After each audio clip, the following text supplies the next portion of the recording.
here through my phone.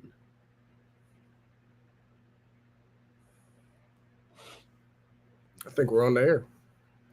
Let me see.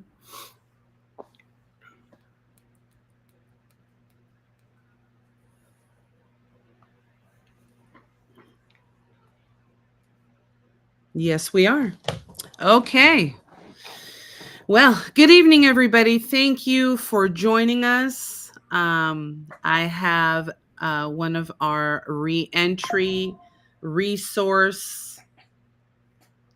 Support administrators. Yeah, I think you're a little bit more than that, but thank you. Yeah, I was just You I were got gonna change it for me? Okay, my bad, my bad. I'll Go ahead. change it for you in the future to be continued, but for now we'll take that because you're so much more than that. JP Barre. Excellent. JP Barre. And we are here with him so that he can give us a little insight as to what to expect um, prior to getting out and while you're out. But first, I would love, because you will be seeing JP doing these lives with special guests in the near future. He'll be doing one, I think, maybe once a month, maybe once every 2 weeks, however he schedules it out, so that everybody here on the outside and whoever's going to be seeing this on the inside come 2026 will be getting insight as to how it is out here and how it is in there. So everybody on the inside will be getting a feel of this, as well as everybody on the outside, loved ones, moms, dads, girlfriends, wives out here waiting for their loved ones to come home. So I'm very excited to have you on our team, and I will never let you live this down, but thank you so much for sliding in my DMs. I didn't think you were real. I thought you might be No, it's hot not on what TikTok. everybody thinks. It was all good, but I'm so grateful that I found you. And if you can just tell us a little bit about yourself. All right. Well, my name's JP. I'm 41 years old. I'm from Louisiana, and I came out here in 2005. I knew needed to make some changes in my life, but I didn't factor into the equation that everybody from the Hurricane Katrina had come out here to Texas. So within the year I was out here, I started hanging out with the old crowd again, and it didn't take long before I ended up in jail facing, a life sentence at 22 years old. Uh, I was involved with the drugs and using drugs, selling drugs, and a situation happened one night. And a man lost his life, and me and another guy were charged with capital murder. They said it was an aggravated robbery and a drug deal gone bad, so they charged us with capital murder. And a side note is my co-defendant, he died a year or two ago. He didn't actually make it to see parole, so that's one thing we don't always consider is the fact that you got to survive prison too, not just the violence, but I want to say he was a diabetic, and living in prison as a diabetic, especially without any commissary money to support, you're forced to eat the food that they serve there, and it just, it's real hard on your health. But I spent about 3 years in the county jail, and long story short, I signed for 25 years when I was 25 years old. Uh, Came down to TDC, I was scared out of my mind at first. Obviously, I was like, man, what? Just kind of going with the flow. And then about halfway through my incarceration, once I realized I had it down pat, I started realizing I'm about to try to go home one day. Now I got to stay out of trouble. And that was actually the harder part about assimilating to the prison culture is once you done got there, you got to keep in mind that eventually you're going to see parole. So you can't let your actions now, even if it's 10, 20 years later down the line, you can't let it affect you in the negative aspect when it comes to parole. A lot of guys early in their sentence, they catch free world time with cell phones or drugs, fighting or whatever, and they don't think about it because they don't see parole for 10 or 20 years. But, eventually you're going to come to that time and you have to face those consequences. So I always encourage guys in the beginning of their incarceration to, try to take it serious and make the best of your time. You don't want to do something that's going to hold you back later on because, every 10 or 20 years, a person's going to change, and you got to be mindful of that. Even if your parole is 30 years away, one day you're going to be seeing that parole, and you want to set yourself up for success now. And there's 1,000 ways to do it, but you want to start now. Don't wait till, oh, I'm gonna smoke and drink for these first 10 years and I'm gonna get myself together. It doesn't always work like that. Okay, so let me ask you this question. How many years did it take for you to have that aha moment where, like, man, I got to get my stuff together. I need to get ready for parole? Well, I've been drug free for about 18 or 19 years. So right off the muscle, when I got locked up, I knew that was a big issue in my life is the drug use. So that was easy enough for me to slide back from. But even alcohol, I quit drinking alcohol about 10 years ago. And I guess that's when I really, really, really got serious with it. Because then I was about 5 years out from seeing parole and I realized I need to start doing some things like school and different things. That way, knowing I got a bad case to try to make parole on as far as a murder case. So I knew I was going to have to, on the other end of the token, show them some positive things about me. And then a lot of the things that I did for parole purposes on a selfish aspect, once you actually start doing it, it helps you become a better person. Okay. A lot of the classes I would take were just for, I'm going to take this class because I want to make parole one day. But I'm the type of person, I'm going to apply myself in anything I do also. So there's some really good classes in TDC like Bridges to Life. It'll teach you a lot of things. And even the Changes class is good about, it teaches you how to think about your thinking and make better choices. Mm-hmm. Did you take cognitive life skills or? I took life skills. Okay. I took life skills, yeah. Did you try filling up everything that was on your ITP? My ITP was bare minimum. It didn't ask me to do much. I did a lot more than what was on my ITP. I think nowadays they're making the ITPs more personalized, but when I came into the system, like nowadays you can get it on your tablet. You can check your tablet and see what your ITP says. But back then they would send us a paper copy every year, every 6 months. And I think they wanted me to take a trade and that was it. But, I got a college degree, an associate degree while I was down there. I took a lot of good classes. And in the last year that I was incarcerated, I really decided to get closer to my higher power and kind of like go all in on that, Yeah. Okay. Wonderful. And how much time exactly did you do? A little bit short of 19 years. Oof. I went from 22 to 41. Okay. And what was your mindset going into your release? See, I had been up for parole for about 5 years, so I had plenty of time to get ready, and I never let it psych me out as far as the denials. Because one thing I learned was, for the most part, I was usually always ready. But for instance, sometimes my situation in the world wasn't ready for me per se. Mm-hmm. And, I feel like God sometimes didn't allow me to get out into a bad situation, even though my mind was straight. Sometimes we don't see what's on the other end of the walls waiting for us. Definitely. Whether it's families, relationship issues, just certain things we're not going to be ready to deal with. Like incarceration will make you real emotionally numb. So when you get out here into the free world society, you're going to have to deal with a lot of emotions that you haven't dealt with in quite a while. Things you don't deal with in the day rooms or in the chow halls. Like, for instance, your family members, you love your family, you might love your pets. So if somebody does something to them, you might first react, from a prison mind state of needing to defend them, but sometimes it's not that serious. Okay. Yeah. So that emotional disconnection while you're in there for so long, for it to all come back, boom, it's kind of like a clash and it clashes, right? Culture shock. Yeah. Yeah, definitely. For sure. Internally. So, and I know a lot of the ladies and some parents tend to think it's, oh my gosh, our nightmare is going to be over with when our loved one comes home. But I always say that no, this is another journey that begins, and yeah. This is something else. It's going to be different, and it's not going to be all rainbows and and candies. It's just a whole other journey from what I've heard. Everybody different. Everyone's different. Everybody takes to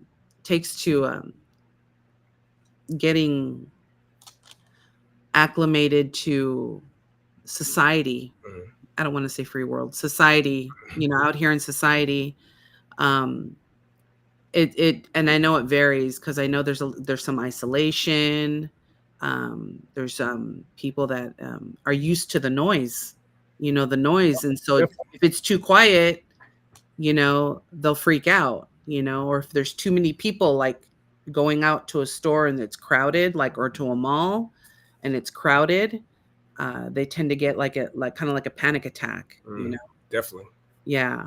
I So think that depends on the culture of the prison that you spend most of your time in and the way things go. You know, like one thing I've noticed is I got so used to being around a lot of people constantly because I was living in dorm environments mhm, where there's 55 people there, even though you got your little cubicle to sit in, there's yeah. no privacy. So you're around 50 people all day long. And then to come home and then mom's like, hey, I'm gonna go to the store. I'll be right back. It's like, all right. A few minutes after she leaves, it's kind of like an eerie silence that you're not used to dealing with, you know. Luckily, I got the dogs, so they're always gonna be right there on my heels. So I'm never actually alone, but I could understand for some people. And on the opposite end of the spectrum, like the guys that are locked up in SEG that are doing all their time by themselves with the noise, but they're by themselves constantly. Like you say, to go to Walmart could be a panic attack waiting. Yeah, there's somebody that I know there's somebody a friend of mine, her brother just got released and he did 12 years and they went to a store and he freaked out and he ran out to the parking lot and he started crying, you know, grown man.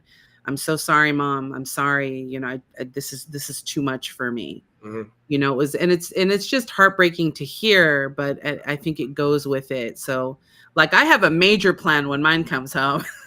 Separate room. I want him to have his little man cave. You know, I'll give you your space because it's like, I mean, he's been living alone for so many years, you know, and reading your books. You know, you guys have your routine in there. Mm-hmm. And that's it's comfortable for you guys. So Yeah. tell me when you were getting ready to be released, how did that go? How did the transport go? Well, you know, I spent a lot of my time on a maximum security unit where parole, we all talk about making parole, trying to make parole, the tips and tricks and how to stay out of trouble. But once people make parole, we don't really hear back from them too often. They might send a letter, they might send some pictures, might send you an e-com, but they don't write back and tell you the type of things they dealt with per se. You know, as men, a lot of times you want to hold that to your chest. You don't really want to say, hey, I had some anxiety. But so the point was, a lot of times we don't hear about what happens after the whole release situation. You know, like for instance, with me, I made several mistakes on my releases because for me to get home, I had to go to 3 different units. I had to get transferred several times back to back at the very, like the last week of my prison. So when you go to pack your property, you got to put everything in that bag. Now you got to hold back a couple of necessities that you need for the next morning, like your toothpaste or some toilet paper, maybe a little coffee to drink in the morning. Yeah. So they take all your property and they take it from you that night. You're not going to see it again for a day or two. So you got to hold your little toothbrush, brush your teeth, and that's all common knowledge, but I had to do it 3 days in a row, and I didn't have all these extra items to hold back each time I had to pack up my property. So that was one place I had made a mistake, and I also didn't bring a fan with me. So when I got stuck on Beto in the middle of the summer in the cell, that definitely added to my stress factor. You know, it wasn't like a deadly, dangerous situation, but as far as stress, and I never even considered the fact that I wasn't gonna be able to go to sleep at night in that hot cell while they're running around kicking open doors, not attacking nobody, but they kick their own door open because the doors aren't secure. So if the Yeah, doors are locked and they want to go in their cell, they're kicking the door open. That's really loud. So there wasn't no sleeping for those 3 days, but I made a couple newbie mistakes on my way out that I had never heard about. You never heard people talking about what happens on the transition out, or those first couple of days out. We always hear about, hey, this is what you need to do to make parole, and that's pretty much the end of the discussion. okay. So what were those mistakes that you made? Well, like I said, I should have had, you know, a little extra care pack of maybe some extra food to bring with me throughout the whole process, some extra toothbrushes, extra toothpaste, you know, maybe a Yeah. couple extra rolls of toilet paper, just some things to keep outside of my property bag for each transfer. Because I wasn't considering the fact that I had to go to 3 different units once I left my parole program. And they also you had told me earlier that they turn off your trust Yes, account and they about close 2 weeks everything. before your release date, they're going to cut your commissary books off. And by about a day or two, I missed that situation because I went down there with this big care pack list of stuff I was going to bring with me, actually buying a fan and everything. They're like, sorry, sir, your books are cut off. And that's really a good news usually because you're like, good, I'm about to Yeah, go of home. I course. don't care about this commissary, but I really tripped out because I didn't place enough value on those bare necessities as far as that would have made dealing with the rest of the stress that was going on when I got stuck on Beto. That would Yeah. have made that a lot easier to deal with. I bet that was a long 6 days. And also, maybe you can share with us, and this is something that I had no idea, that once you complete your program, you're not allowed to be in population anymore, right? Yeah, I actually learned that reading the Law Library app before I left. I was studying it, and once you finish the FI6 program in particular, for whatever reason, but the FI6 program, when you finish that, they're supposed to segregate you from general population because you're going to go to a unit, you're going to take the program, but then you're going to go to at least one or two more units before you get released. So you got to leave there. And the unit I was at, they're so behind on the whole parole transfer process, they were taking some guys and sending them up North Texas. Even though they're getting out in Houston, they're just sending them up there to make space for some new guys to come in and take the program. So they were getting sent up there. Hopefully they were getting segregated. I'm not sure. But like in my situation, they weren't supposed to put me in general population. So when they sent me to Beto, I was going to be on chain that same night, which is cool. I'm spending 12 hours here. You can spend 12 hours on any prison in America, no problems. But they canceled the chain that night because the WIN unit was full, they said. So they canceled my chain, came back. They had already picked up my sheets and my towel and all the little bare necessities of life where you, in normal situations, oh, well, let me go get some more sheets and a towel. But it's in the middle of the night. I couldn't get none for a few days. But so they were supposed to send me out the very next night, and they didn't put me on chain again. So it's the weekend now. It's Friday, Saturday, Sunday. They didn't run chain because that was Labor Day. I ended up getting stuck over there in 6 days. And you know, pretty bad unit with a lot of drugs going on, a lot of secondhand smoke, just chaotic. Something that I kept feeling like, why am I, like, are they trying to set me up to fail? Why are they putting me in the middle of this situation when I got a release date? You know, I'm about to go home literally in a few days if I can stay out of the way, if I can stay out of all this chaos and nonsense. And Beto's, you know, I spent 12 years on Cofield, but those 6 days on Beto really kind of traumatized me a little bit. Like just having that release date and being put in that situation is just kind of like, you know, wow. Like when we first got to the unit, they assigned me to a cell, and I find out there's a guy that already lives in that cell. So when I'm trying to come in there with my property and sit down and sit in the cell and just stay out the way, I walk in and look around. Kind of looks like somebody lives here. You can't really tell. There's just a couple items. I slid them over just in case somebody lived here. I'm trying to assume nobody lives in the cells. I slide it over. And they had an ashtray, so I grabbed the ashtray and it's got some, you know, some smoke in there, and I wanted to just chunk it like. But some told me, man, just set it outside the cell just in case somebody does live here. And long story short, somebody showed up, and you know, so I'm sitting back like thinking, okay, this dude's gonna triple me for touching the drugs or something. I mean, it's like, why am I put in this situation when I know I made parole a year ago? You know, about to go home literally in a few days. But you know, I really held on to my spiritual journey, the things I learned about reading the Bible and praying and talking to God. That's pretty much what I leaned on in the middle of those 6 days when I had it the roughest. You know, literally, like, without those spiritual tools, I don't know what would have happened. It was pretty rough. It was definitely a spiritual attack. I would say that. Yes, I've learned I've learned about those spiritual attacks. Unfortunately, the enemy knows us and he knows our weaknesses, and I mean, he knows that. So you really got to be mindful when it comes to when you're trying to do right and live life the right way. Don't expect it, like you said, it's not gonna all be candy and poodles and stuff. You know, you have to. No, it's not.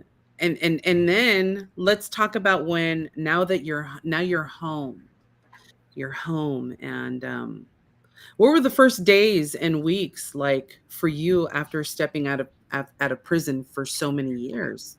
Well, I'm gonna share this. I feel like it's good advice. I feel like when we first get out of prison for a week or two or a month, I think we're on an adrenaline rush because we're so excited it's finally happened. You finally woke up. You're finally in society. And I feel like a lot of guys maybe take on too many responsibilities during that adrenaline rush because I feel like that fades a little bit. The adrenaline rush is going to fade after about a month of being home. If you pulled in too many responsibilities and stretch yourself too thin, because in society, time moves a lot different than in prison. You know, in prison, everything's slower, it's structured. You could probably do everything there is to do in prison in a day and still have some extra time at the end of the day to sit around and look silly. You know what I mean? Mm-hmm. But out here, you can actually overwhelm yourself and overstretch your boundaries. Try to take too much on at once. You know, you really got to get out. You got to focus on what you have to do, the basics, take care of that, and then you can slowly maybe branch out with something new. You know, as far as your family, your school, your work, your relationship, you got to focus on that first. focus on that and let that sink in for a while, and then maybe you can branch out and adopt some new hobbies or get on Amazon and do some shopping and stuff. But you know, it's just a whole different ball game. One thing I've learned out here is a couple clicks on your cell phone and you'll be broke. You know what I mean? Like, it's so easy to spend your money. You really gotta be mindful of that. You know, right? I'm sure y'all know that, but you know, I've never had an issue with shopping, but it's just so easy. Once you get that credit card tied into the phone, you got to be mindful of that, you know? Most definitely. So what were some of the things that you encountered the first 3 months that you didn't expect? I'm still going on month 2 now, maybe 2 months and a week. Oh, 2 months? Okay. Yeah, I got out September 8th. Okay. October, November. Yeah. For me, I think there's a phenomenon in the middle of the afternoon for us people getting out of prison. It's called, I would call it like afternoon anxiety, where in prison around, you know, 10, 11, 12, 1 o'clock, that's when everybody done went to lunch, everybody's up, everybody's awake, everybody's mingling in the day rooms. And I've just noticed that sometimes I have anxiety during the afternoon, really for no reason whatsoever, just feeling rushed in the middle of the daytime, feeling rushed, kind of almost like this is the last day and there's no other days to accomplish anything. So I've noticed a little anxiety during the afternoons that like around 4, 5, 6 o'clock, it just fades just like that, just like that. And I've also learned that I dealt with a lot of what I'll call phantom stress from prison, different things that piled up over the years that I got used to dealing with. And then out here, sometimes I feel like it's still in the back of my mind, kind of clouding my mind as far as making me feel stressed over things that aren't even relevant anymore. And it's fading, it's slowly fading day to day. It's fading away, and I can tell the weight's fading. But just in the beginning, a lot of times it can feel like a whole lot of things coming from a lot of different angles. But you got to realize half the stuff you've been thinking about and being aware about and focusing on, a lot of that's it's not even a part of your life no more, as long as you stay out here in society. That's true. Did you have you experienced, like, I've heard of for those of you who really don't know what in being institutionalized, I know there's a lot of statistics, and I have my data queen that I think is out there listening to us. You know who you are, Christina V. About the statistics of if you've done more than 6 years, you automatically come out with PTSD or you're institutionalized. And what institutionalized, it's pretty much like a psychological behavioral reference. It's a process that when they become dependent of a certain structure or routine, rules of environment of an institution. In this aspect, we're talking about prison. But it can also be like military, but military also. The veterans come out like that as well. Yeah, they do. They got that PTSD, come out with PTSD or some type of, you know, I don't want to say mental issue, because we all got issues. Yeah. We all got issues. So, but some type of PTSD or anxiety, things like that. Did you have you experienced anything like that? No, all my anxiety has been pretty light, and other than being a little frustrating sometimes when I realize I'm aggravated for something that doesn't even matter anymore, like it's literally a phantom stressor. But I know some guys might get out. Like my situation was different completely. The way I did my time different than a lot of people probably. And I have a really good support system, so I didn't have to come out here and get a job. I'm a full-time online college student. I didn't have to get a job. Also, I'm on the GPS monitor. So that being said, I'm pretty much in the house the majority of the time. For some reason, they got me on GPS monitor. I don't know why, but I'm following the rules. Yeah.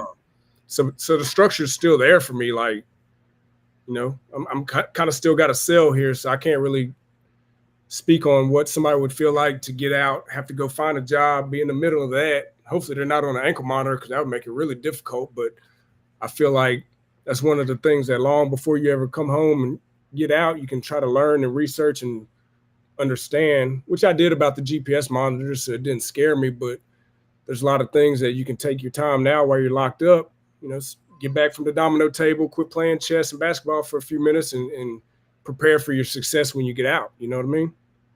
Definitely. So you already had it when you were in. So then when you were when you were preparing to come out, you already knew you were going to go to school.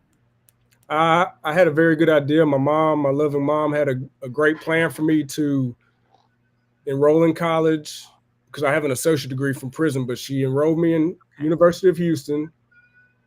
And, so financially, I was getting the Pell Grant to pay for school. It was going to put a little money in my pocket. So I was coming home, even if I didn't have a place to stay with no rent, I was able to come home with some money in my pocket, which to me, I feel like that's probably the best route anybody could take, even if you're sitting back and you're not even a college type. You might want to learn to get how to be a college type, because pretty soon they're about to let you out and they're going to give you $100 and tell you to make it work. And let me give you an example why that $100 ain't going to work, because you need to get you a license. Obviously, you're going to need to get a license to get a job. Well, I dropped the ball and I didn't write Harris County and ask them if I had any outstanding tickets. Now, I don't know if you can or not, but I think I could have wrote them and asked for time served on these tickets.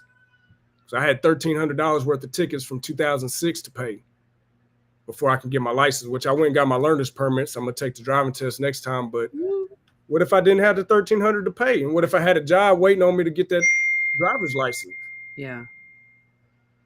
I mean, there's a lot of situations out here that could cause you to fail if you don't look forward. So I'm definitely recommending anybody that knows anybody, let them know, hey, write them counties where you were out there living your best life, write them counties and make sure you don't have any old tickets that you could maybe get taken care of before you get out. Most definitely. And I ran into that as well. Somebody told me their loved one was getting ready to go out. So then I kept getting these collection letters of my husband at home. And I said, what is this? The city of Houston, the city of Houston. He's like, what? Well, we found out that his cousin was using his identity, but he's also incarcerated. So he just, and we did the whole time served before. So I'm glad that they did, because sometimes they catch it before you're released. Yeah. And sometimes they'll give you a detainer because of that. Yes. Going home. So I'm glad none of that transpired. No, I had $230 court costs. So when I went to pay my court costs, the lady was real helpful, and she gave me the link to the Department of Public Service, because I told her I had an appointment about my driver's license. She was like, hey, why don't you do a pre-check before you go over there? Make sure you don't owe anything. So when I looked, I'm like, 4 tickets. I counted it up. It's about $1,000. I'm like, dang. All right, got to pay it. So I called to pay it. Next thing you know, now I got 5 tickets. What? And within an hour between the website and me making the call, I had a 5th ticket for an extra $250. So I went ahead and paid it off. I'm like, thankfully I got the means to pay it off. I just, you didn't even try going to court to getting it lowered or anything? You just wanted to get it over with? You could have gone to court. I don't want to go nowhere near a court. That's what I figured. That's what I figured. I don't want to take no chances. And I don't blame you. I really don't. During it was either the website or the phone call, they mentioned something about, I think if I had paid for it on credit card and the credit card got declined and I didn't pay it in 30 days, it would became a warrant. So when I heard the word warrant, I'm on parole. I don't want no smoke. I'm gonna do right. Okay, so then I guess you kind of answered. So, because my next question was, what was the biggest challenge during the first few months, mentally, emotionally, or financially? But let's possibly. Well, thanks to my great support system, actually, that financial situation wasn't like a dead end for me. Yeah. For some, it could be. For me, probably the hardest thing was just kind of letting that phantom stress go of like doing some soul searching and trying to sit back and figure out, like, why do I feel rushed in the middle of the afternoon? Because I used to be really structured in prison. I had a schedule. I did it. I always tried to make sure I was productive every day. Like I'd feel less than if I wasn't being productive, right? So when I got out here, and as a side note, I'm in asynchronous online school, so it keeps me busy, but it was kind of stressful learning, like sitting back in prison. I'm like, okay, I'm gonna be in school. I'm starting 3 weeks late, so I got to get in and get it. I never factored into the equation that I don't know anything about this online program I'm gonna be using for school. So I had to not only work hard to catch up in school, but I had to learn the program at the same time. And also, like, okay, don't go check your Facebook right now. Stay focused on school. Like you really gotta redirect your attention sometimes, where in prison that's usually not an issue, Yeah, because you don't have social media to have to worry about. Over here, it's so distracting, isn't it? Distractions, yes, distractions. It's kind of addicting. Like for me, one thing that was really stressing me out, coming home, a lot of family members and friends want to contact me. I want to contact them, so I'd send out a lot of text messages and stuff. But originally, I never turned the notifications off on my phone, so like when I would get a text message, I would want to respond real quick. And just constantly all day, that'll really drain you. So what I've done is turn my notifications off, and I check it pretty regularly, but I don't get the dings or the notifications when I get a text message. For certain people, like my parole officer, I put her in there as an emergency bypass. If she calls, it's gonna ring because I don't want her to be at the front door looking for me, and then I'm back here taking a nap or in the shower or something. So I make sure she gets VIP access. My mom's fiance, they get the VIP access. But other than that, I pretty much just try to. You got to pace your attention span throughout the day because it really wear you down.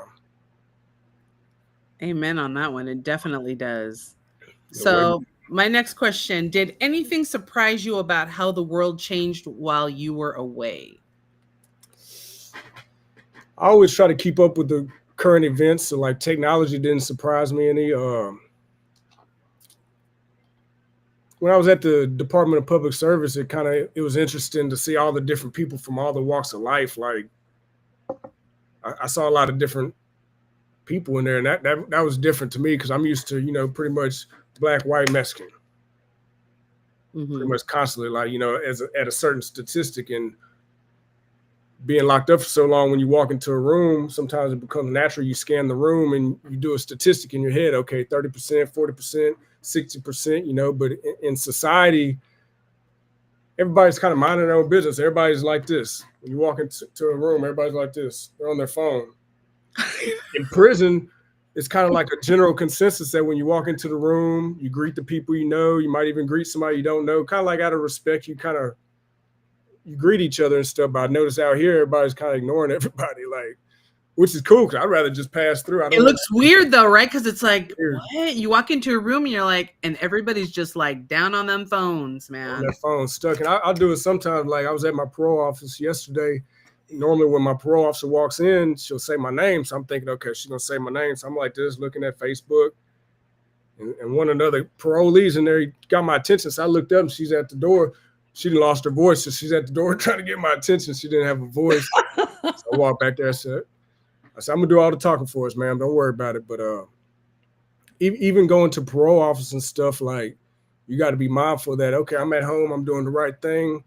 You might walk up to that parole office and see some guys you were locked up with. So you got to really have it in your mind that okay, I'm not gonna be associating with the wrong people, whether they're right or wrong. You got to keep in mind, hey, I'm on parole. I'm not supposed to be around other parolees. So this might be my best friend from the cell block, from the day room, but I can't come hang out with you. Sorry. This is society, and we got rules we got to follow. I can't do it. It's not worth going back to prison for. You can send me a text.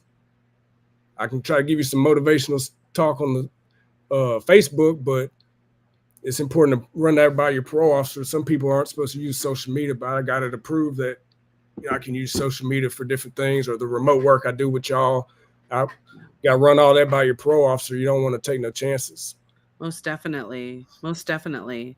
How did the relationships with your family or friends feel when you first got out? That's one thing you got to get used to is being around your loved ones.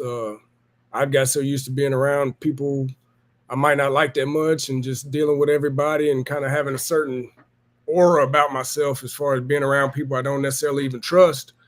And then coming out here and being around family, I got to learn how to, turn down the whole fight or flight response mode, because these are people that love me and they care about me. And I got to learn how to be patient with people and, because they're there for me. They've been my support system. So I got to keep in mind who I'm dealing with. And, I'm dealing with family and friends, not the day room. You know what I mean? Can you give an example?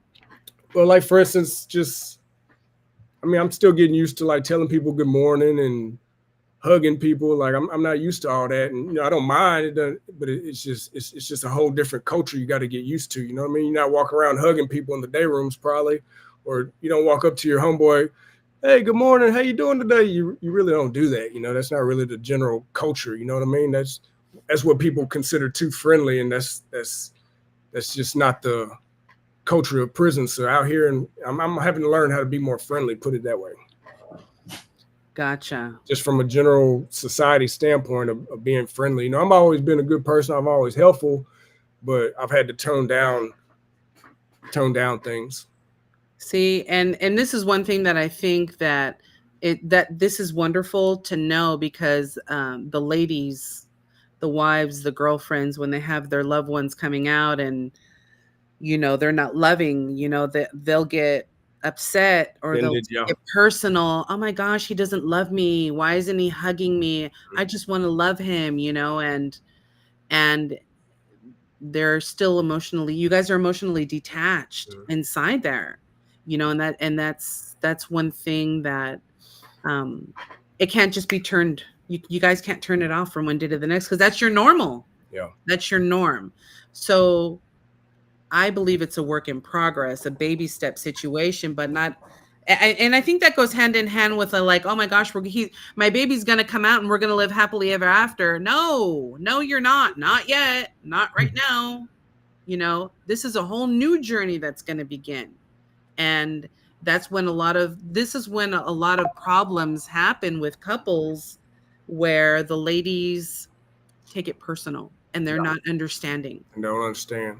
No, That's why I so like your idea about the separate bedrooms. Because guess what? He might not ever sleep in that other bedroom, but giving him that option and that space definitely is huge just a because getaway to read a book, or just because he's just been by himself for so long. I just want him to have that getaway, and that's what I was telling him. I said, I'm not going to take it personal if you don't want to sleep with me. I mean, I know he's going to want to at first, but later I'm like, I'm not going to take it personal. I really won't. I understand. I yeah, get it. I want him to have his space. I know the last thing you guys want to do is to feel suffocated. that Where are will you going? yeah. What are you doing? Well, how come you didn't tell me? And it's like, dang, you guys have lived with officers, COs, and wardens for X amount of years. The last thing you want is your wife or your girlfriend to become that warden, And and also when yeah, we're dealing with those wardens and COs and stuff, not to say nobody breaks the rules, but the rules that are in place are we aren't supposed to establish a relationship with any of these officers. And that doesn't mean romantic. That means I'm just not even. talk. Let's say you're an officer. I'm not even supposed to say, "Hey, how was your Thanksgiving?" Or you're not supposed to do none of that. You're supposed to pretty much Oops, look at each other like establishing a robots. relationship. So exactly, you can get Yep. in some major trouble for that. So even though most of the time we don't necessarily shy away from talking to the guards, we keep a certain boundary set up. So you never actually fully interacting with people. Like, let me give you an example.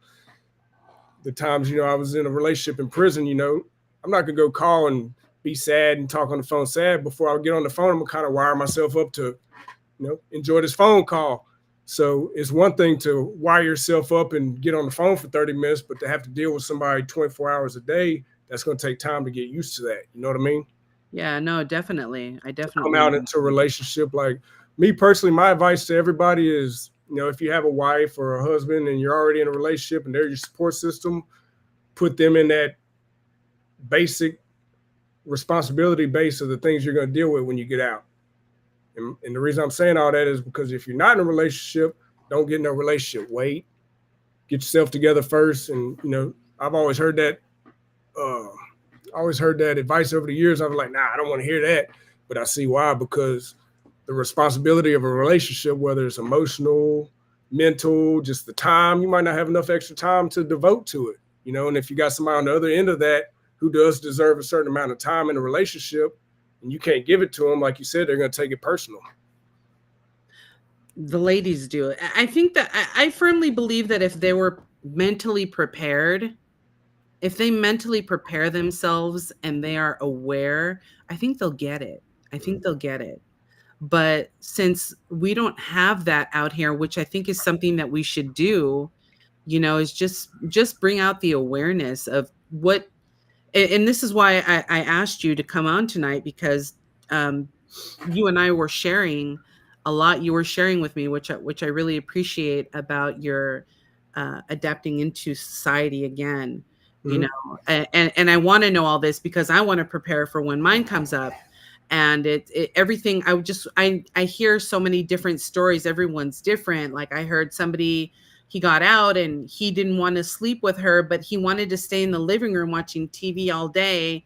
But he wanted to make sure she was okay. So he would tell her, hey, are you okay? And she'd say, yeah, I'm over here. Do you let me know if you need anything? Just knowing that she was in the other room, he was cool with it, but he wanted his distance, you know? and she would want him to, hey, you know what, let's go out now, we can go to parties, couples are inviting us to other couples parties, and let's go to the bar or something. And nah, he's not having any of that. He does not want to go. Yeah. And this awareness needs to be brought on out here, because I see it way too much in the comments and all these pages. Oh my God, I'm so glad our nightmare is over with. Our baby's going to come home. No, you guys, yes, I'm glad, but you guys have to prepare. You just really have to prepare, because I see a lot of couples months later separating, and it's unfortunate, because I firmly believe that if a relationship can survive years while you're incarcerated, that's a long distance relationship. And also dealing with incarceration is not an easy thing. I think that the couple can survive absolutely anything. I mean, even COVID. I mean, hello, we didn't see our loved ones for a year. And when we saw each other, it was like literally we both cried. And I think that if we can all survive that, I think that nothing is impossible. And this is just another step in the relationship, to it either makes you or it breaks you.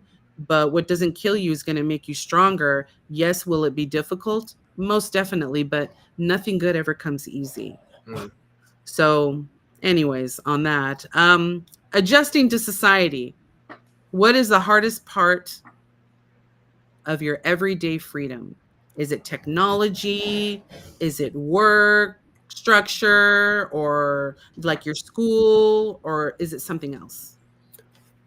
Just for me, and it's not a horrible situation. I'm grateful to have a nice house to stay in, but a lot of times I'm in a position where I'm kind of like responsible for the household, as far as, if somebody were to knock at the door, or when the dogs start barking, not necessarily that I have to go see who it is, but coming out of prison, you got your cell, you got your cubicle, and you become very aware of your surroundings, and you're not letting anybody come in there, just because of the things that happen. And when you come out to society, now you're in a big house. There's a lot of things going on, people dropping off packages and just everything else. So sometimes your nerves are going to have to tone down to a whole different level of being in society, where bad things aren't happening to people constantly. You know what I mean? Unlike certain prisons where you're constantly hearing about what happened over here or what happened over there. And, you get used to it, and it gets to a point where it doesn't bother you, because we're not sitting in the day room scared, like, oh, what's going to happen next? We learn how to adjust to this crazy stuff that's going on around us. Stuff that people in society wouldn't even believe or understand. But so when you come out here, you have to remember, hey, I'm in society now. I need to learn how to relax. And that was one thing my mom always, she would preach about before I even got out. It was like, look, I just want you to get out here and relax. So I don't know what type of research she did or whatever, but she was on the right path about that. Meet Mama. We need to have her on here one day. And just like you said, it's really important to give that person space, and they're going to be kind of like a baby. If you give them that space, they're probably going to come to you. But if you try to encroach the defense a little bit too much, sometimes it feels weird at first when we first get out, because we're used to dealing with people at such a distance, Yeah, definitely right. So let me ask you, the plans that you had for yourself when you came out, has it worked out so far, or has something not worked out? I don't want to say failure, because to me, I just don't believe in that word, because if you don't try, that's the only time when you fail, in my opinion.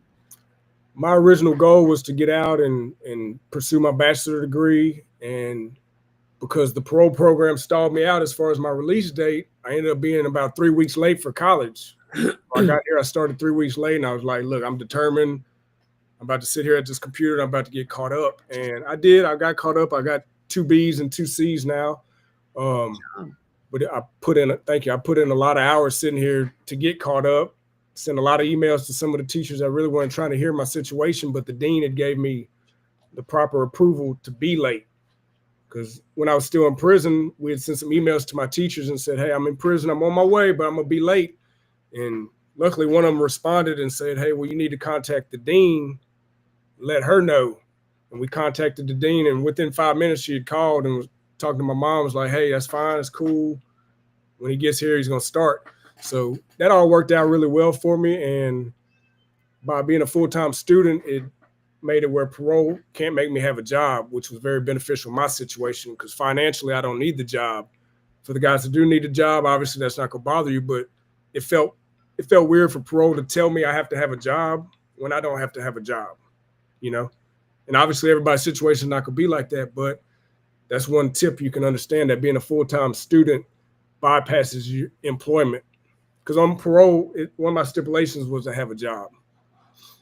So it could be having a job or full-time student, Exactly, exactly. but you got to be doing something. Got to be doing something. And see, that's one of the conundrums I'm facing because next semester I'm taking 4 more online courses, but the semester after that, for my degree, which is computer science, there's no more online courses. So I'm having to look into which campus I want to take. Do I want to drive to downtown Houston? Probably not. Might stay out here in Katy and figure it out. So that's kind of like that's going to be the big boy step. You know what I mean? I'm still doing the baby steps here. I can do my online school all day long, but that's going to be the real test, which I'm going to pass. I'm not worried about a test, but that's going to be the real test of getting out and getting my feet wet, really. You know what I mean? How do you feel about that right now? Yeah. How do you feel about that right now? I'm confident. You know, I'm working on getting a car, so I might have the transportation and stuff. And luckily, I still look young enough after being preserved in prison that I can kind of blend in with the college classes a little bit. You know, it's not like Hey. so I'm gonna be blending in and just, you know, I'm gonna try to network with positive people, try to be somebody could look up to. They might not realize I'm 41 years old, but when they hear me talking, they're gonna listen. Okay, good to know. So how do you stay, or how do you plan on staying focused to avoid slipping into any type of old pattern? Have you had that issue at all? I think it's because you're older. You may not. I'm older. I've moved past it, but I'm not here to play with my freedom. So that's one of the reasons I jumped on the opportunity to work with y'all. Yeah. Is because, you know, a lot of guys can get out of prison, especially after doing 19 years. Who wants to think about prison anymore? Get out of prison and just go on with their life and never look back. And, you know, one of the reasons I can't do that is because there's a lot of good guys still got left behind. You know, they didn't make parole. They haven't seen parole yet. You know, I wasn't the only good guy that got out of prison. So I still got some friends left behind that I would love to be able to assist them in any form or fashion. And due to my spirituality, I'm willing to help anybody, whether I like their background or not. In my position as a resource administrator, I'm not here to judge you by your background or what I pull up on the TDC website. I'm here to try to help you get out, because one thing I've learned after working with y'all is that even people that don't like inmates, whether or not that inmate's successful when they get out, is going to affect society for the better or for the worse. So, you know, I feel like reentry is just really important. And I mean, I learned that from working with y'all. I didn't know all this stuff when I got out. I didn't plan to do any of this, but the opportunity, and I knew God would bring opportunities to me, but I knew when that door opened, I would, you know, seize the opportunity. And I've learned a lot, and I really enjoy working with your group. And you know, I really respect the heart y'all have in this. A lot of successful ladies and some guys that do a lot of things for these people that sometimes they can't do it on their own. And one thing I know about being in prison, if you don't have any support, it makes things a lot tougher. It really does. And I feel for the ones who don't have that support. I know there's a lot of the ladies that we're dealing with right now that don't have support. There's this woman that's going to max out in 4 or 5 months. And, you know, I mean, I know Bethany's been working really hard on that with her. We don't want her to max out. You know, we got her, I guess they already have her parole certificate. We're just waiting on a date now. Mm-hmm. But still, I mean, it shouldn't have when we got to it, she was just basically sitting there at Crane Unit. So now she's at Coleman and she's been waiting. But I think that if we wouldn't have stepped in, she would still be at Crane Unit just waiting. Mm-hmm. You know, she was already, you know, just, you know, think I'm just going to end up maxing out when she's been waiting there for over 1.5 years. Yeah. Almost 2 years in there for a release date, and nobody had helped her. So she's one that unfortunately has slipped through the cracks. And she's not, I can guarantee you she's not the only one. There's just so many men and women in there that are falling through the cracks that don't have a release date, and they're just like sitting there because they don't have anybody out here to help them or to speak, you know, on their behalf. So let me ask you this question, reflection time. If you can go back to your release date, what advice would you give yourself for handling the first 2 months?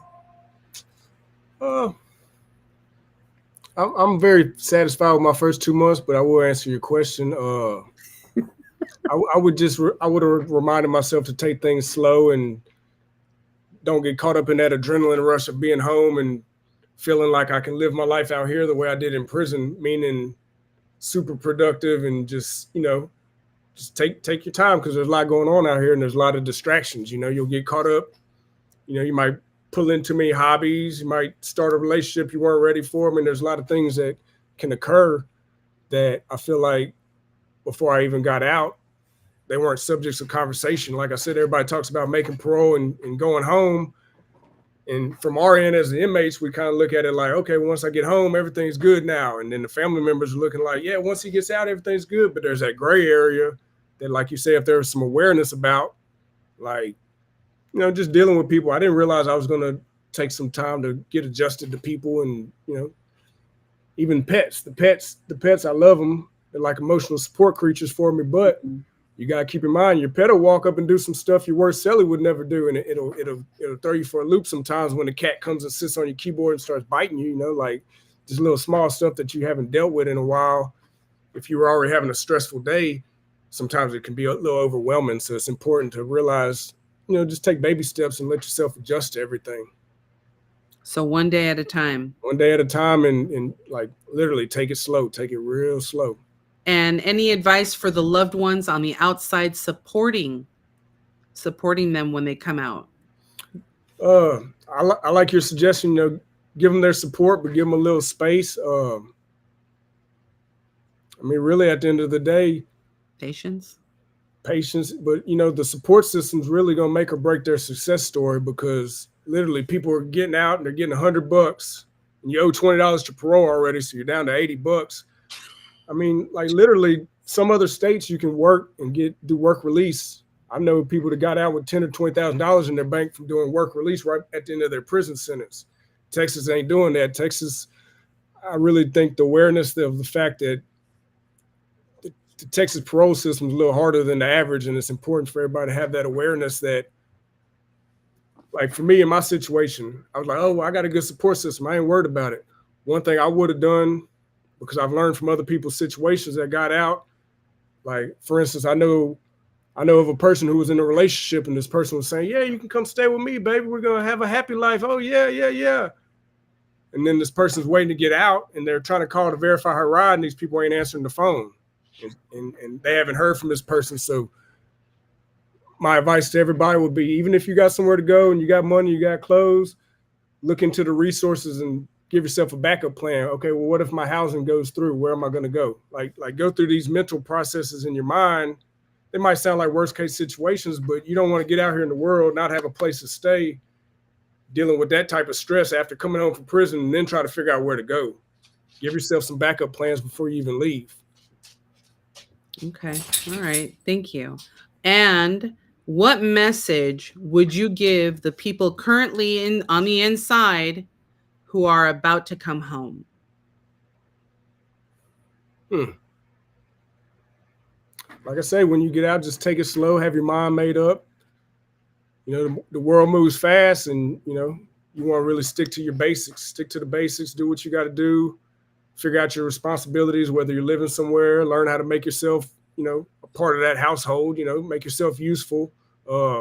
Most of us, we're not going to have a problem with that. We like to cook and clean and all that. So that's just normal life for us. I would just take it slow and then start now. Don't wait till you get out. Start now preparing for your success. Like mentally, get those thoughts in your mind of what you want to do, backup plans, your support system. Reach out to your support system, make amends if you got to. The main thing is don't be scared to ask for help before you get out. Don't be scared to figure out who's going to be there in your corner. Like get all your ducks in a row. Make whatever deals you need to make with people to let them know, hey, look, I'm going to cut the grass. I'm going to do, whatever you got to do to make yourself useful. You can prepare for your success long before you get out. Most but definitely. also don't sit back and try to plan everything out to a T and think you're going to have it figured out because there's going to be a lot of unexpected obstacles.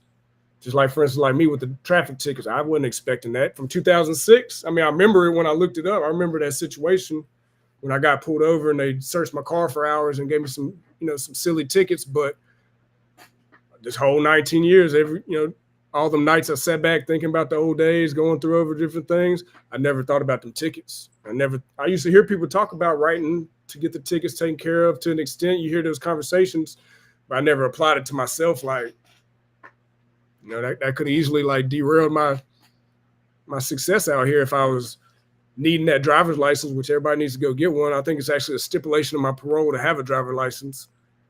But for me to have this job waiting for me Monday, so now I'm in a position like, okay, I got this job. Do I drive without a license on parole? Those are situations you can avoid by preparing for them ahead of time. Whatever counties you're out there running around, not listening to the rules, go ahead and write them a letter. Ask them if they got anything on the docket, or have some of your family members reach out. Maybe this is even something TPA could offer as far as checking the old tickets. I don't think it's they'd have to give you the information to pull it up on the website, but it's a pretty easy process to see if they had old tickets. But that's really beneficial because that's really something that would derail you. There you go, Mr. Reentry. And if I got a new job title. If anybody needs assistance, Bethany has put the link to the request for assistance for reentry. If anybody on the inside needs reentry resources, please write us, attention, reentry resources.